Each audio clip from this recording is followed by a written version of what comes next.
আগামী মোবারক আমি যে কথাটা বলার জন্য আপনাদের সাথে দাঁড়িয়েছি, আমরা জানি প্রত্যেকটা বছর যখন আমাদের ঈদ মৌসুম আসে, ঈদ মৌসুমে আমাদের সন্তানরা তারা ঢাকায় চিড়িয়াখানা সিলেটে ব্যবসা বাণিজ্য করে, তারা ব্যবসা বাণিজ্য করে ঈদের আনন্দ করার জন্য আমার সাথে বাড়িতে আসে।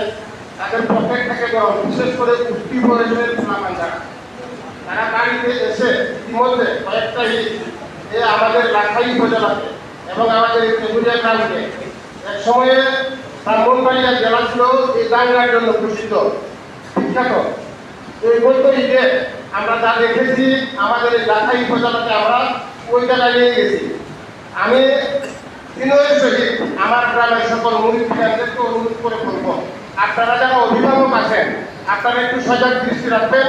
আপনাদের সন্তানরা ঢাকা বা বিভিন্ন জেলা থেকে এসে ঈদ আনন্দ করার জন্য এই ঈদটাকে মাটি যেন না করে দেন, আপনারা আপনাদের সন্তানের প্রতি একটু সুদৃষ্টি রাখবেন।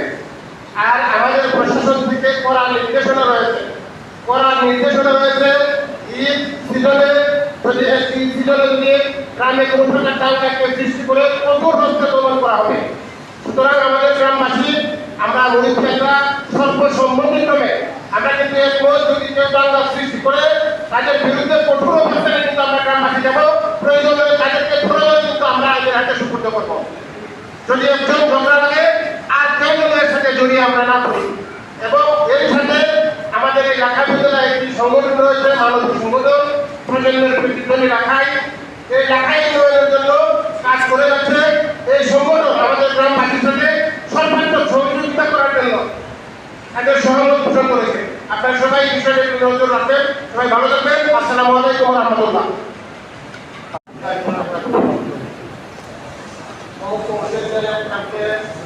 আগামী মোবারক আমি যে কথাটা বলার জন্য আপনাদের সাথে দাঁড়িয়েছি, আমরা জানি প্রত্যেকটা বছর যখন আমাদের ঈদ মৌসুম আসে, ঈদ মৌসুমে আমাদের সন্তানরা তারা ঢাকায় চিড়িয়াখানা সিলেটে ব্যবসা বাণিজ্য করে, তারা ব্যবসা বাণিজ্য করে ঈদের আনন্দ করার জন্য আমার সাথে বাড়িতে আসে।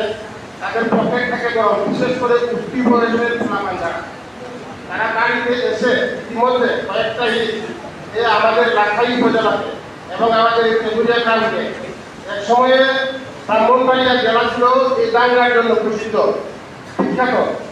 এই বলতে ঈদে আমরা যা দেখেছি আমাদের এই লাখাই উপজেলাতে আমরা ওই জায়গায় নিয়ে গেছি। আমি বিনয়ের সহিত আমার গ্রামের সকল